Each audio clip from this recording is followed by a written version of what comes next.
ফুলকপি খেতে খেতে বোর হয়ে গেছেন? আমি আপনাদের জন্য নিয়ে এসেছি ফুলকপির এমন একটি রেসিপি যেটা আপনারা রুটি, লুচি, পরোটা, ভাত যে কোনো কিছুর সাথে এনজয় করতে পারেন। তাহলে চলুন দেখে নেওয়া যাক। Hello guys, welcome to my channel cooking cabin চ্যানেলে আপনাদের সকলকে স্বাগত জানাই। আমি দীপান্বিতা আপনাদের জন্য নিয়ে এসেছি কিছু ইজি অ্যান্ড টেস্টি রেসিপিস। আর এই চ্যানেলে আপনারা পেয়ে যাবেন বিভিন্ন কুইজিনের রেসিপিস। তো আমি চেষ্টা করব খুব ইজি ওয়েতে আপনাদেরকে এই কুইজিনগুলো প্রেজেন্ট করা, আর আপনারা যাতে বাড়িতে খুব সহজেই বানাতে পারেন তার জন্য থাকবে কিছু টিপস অ্যান্ড ট্রিক্স। তাহলে চলুন আজকের ভিডিওটি শুরু করা যাক।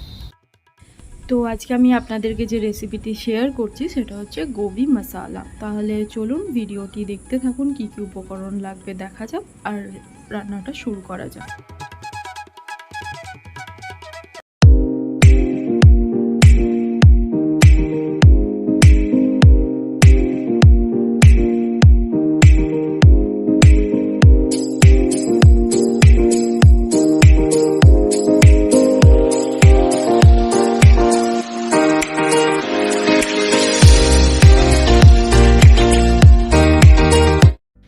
তো আমি এখানে নিয়ে নিয়েছি ফুলকপি, আদা বাটা, টক দই আর টমেটো পিউরি, আর নিয়ে নিয়েছি আলু, এগুলোকে চৌকা করে কাটা আছে। নিয়ে নিয়েছি কিছু গুঁড়ো মশলা আর কিছু গোটা মশলা। তাহলে চলুন এবার গ্যাসটা অন করি, কড়াইটা বসিয়ে দিলাম। কড়াইটা গরম হয়ে গেলে ওর মধ্যে দিয়ে দেবো আমি সর্ষের তেল। সর্ষের তেল গরম হয়ে গেলে এবার আমি কেটে রাখা আলুগুলো একটু নুন আর হলুদ দিয়ে ভেজে নেব। নুন আর হলুদ দিয়ে নিলে এখানে হলুদের জন্য তেলের ছিটে লাগবে না, আর নুনটা যদি এখানে দিয়ে দেন একটু, তাহলে আলুগুলোর মধ্যে খুব ভালোভাবে নুনটা ঢুকে যাবে। তাহলে চলুন এগুলো একটু লাল লাল করে ভেজে নিয়ে আমরা আলুটাকে তুলে রাখবো।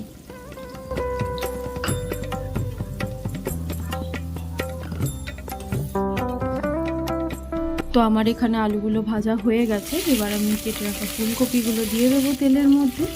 ওটাকেও একটু নুন, হলুদ আর একটু শুকনো লঙ্কা গুঁড়ো দিয়ে একটু ভালো করে ভেজে নেব, গোল্ডেন ব্রাউন না হওয়া।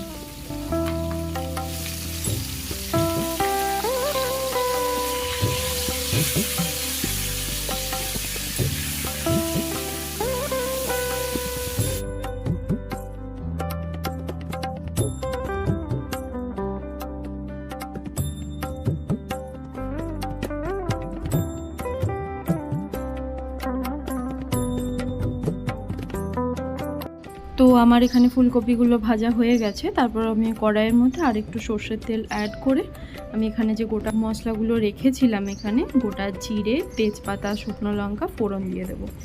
তো আমি এখানে ফোড়ন দিয়ে দিয়েছি, একটুখানিগুলো নাড়াচাড়া করে নেবো যাতে কিছু পুড়ে না যায়। এরপর আমি আদা বাটাটা এর মধ্যে দিয়ে দেবো। তো আদা বাটাটা দিয়ে একটু ভালো করে এটাকে নাড়াচাড়া করে নেব।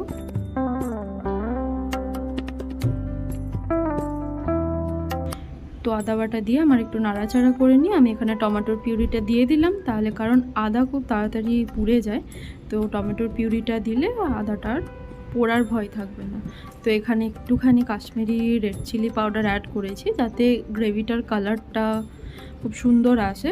এখানে আপনারাও একটু কাশ্মীরি রেড চিলি থাকলে ওটা দিয়ে দেবেন, কালারটা খুব একটা রিচ গ্রেভিটার কালার আসবে। তো এখানে একটু স্বাদ মতো একটু চিনি দিয়ে দিলাম, কারণ টক ঝাল মিষ্টি আমাদের এই গ্রেভিটার টেস্ট হবে। তো এখানে চিনিটা ব্যালেন্স করবে। তো এখন ভালোভাবে গ্রেভিটাকে আমরা মিশিয়ে নেব।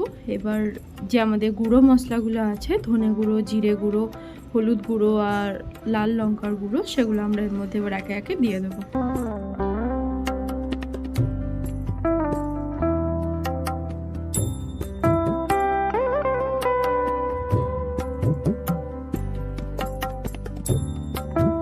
এখানে সব গুঁড়ো মশলাগুলো দিয়ে দিয়েছি। এবার ভালোভাবে নাড়াচাড়া করে এটাকে মিক্সড করে দেব যাতে মশলাগুলো পুড়ে না যায়। তার জন্য আমি এখানে একটুখানি জল অ্যাড করলাম, খুব সামান্য জল অ্যাড করবেন, খুব বেশি জল অ্যাড করার দরকার নেই, হালকা একটু, যাতে মশলাগুলো পুড়ে না যায়। তো এখানে এখন আপনারা সিমটা মিডিয়াম লো ফ্লেমে রাখবেন। এখন টক দই যেটা রেখেছিলাম সেটা টক দইটা দিয়ে দেবো। তো টক দই দেওয়ার পরে সিমটা একদম লো করে দেবেন, কারণ যদি হাই ফ্লেমে রাখেন তাহলে টক দইটা দানা দানা হয়ে যাবে এখানে, গ্রেভির টেক্সচারটা ক্রিমি হবে না আর খেতেও ভালো লাগবে না। তো এখন টক দইটা দিয়ে এটাকে খুব ভালোভাবে মিক্সড করে নেব। তো কিছুক্ষণ নাড়াচাড়া করে একটু ঢেকে রাখলে যখন গ্রেভিটা থেকে হালকা একটু তেল ছেড়ে আসবে তখন আমরা ওই যে টক দইয়ের বাটিটার জলটা একটুখানি ধুয়ে ওই জলটা একটু দিয়ে দেবো এর মধ্যে। এবার ভেজে রাখা ফুলকপিগুলো দিয়ে দিলাম। মশলাটা পুরো যখন কষানো হয়ে যাবে, দেখবেন কোনো কাঁচা গন্ধ উঠছে না মশলাটা থেকে, তখন ভেজে রাখা ফুলকপিগুলোর মধ্যে দিয়ে দেবেন। আর যে আলুগুলো রেখেছিলাম ভেজে, সেগুলো আমরা একসাথে দিয়ে দেবো এর মধ্যে। এখানে আমি আলু আর ফুলকপি সব দিয়ে দিলাম। এগুলোকে খুব ভালোভাবে নাড়াচাড়া করে এগুলোকে মিক্সড করে নিচ্ছি।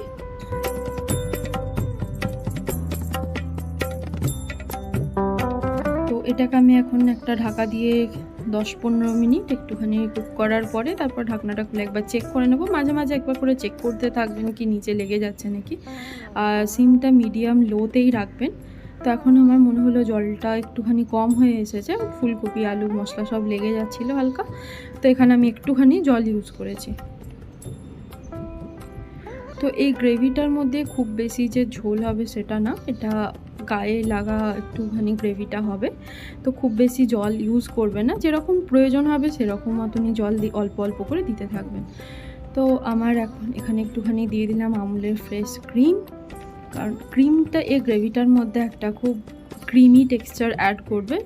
তো যেটা ফুলকপিটার সাথে খেতে খুব ভালো লাগে, এটা আপনারা ট্রাই করে দেখুন। আপনারা যে কোনো কিছুর সাথে এই পদটা রান্না করে খেতে পারেন, শুধু যে ভাত তার জন্য নয়, ভাত রুটি লুচি পরোটা যার যেরকম পছন্দ সে সেটাই খেতে পারবেন, কোনো প্রবলেম নেই। তো এখন আমি এটার মধ্যে একটুখানি ঘি আর গরম মশলা গুঁড়ো দিয়ে এটাকে একটা বেঙ্গলি একটা অথেন্টিক টাচ দেওয়ার চেষ্টা করেছি, যেটাও খুব ভালো টেক্সচারটা এটা নিয়ে আসবে। টেস্ট ফ্লেভার জাস্ট অসাধারণ লাগে খেতে।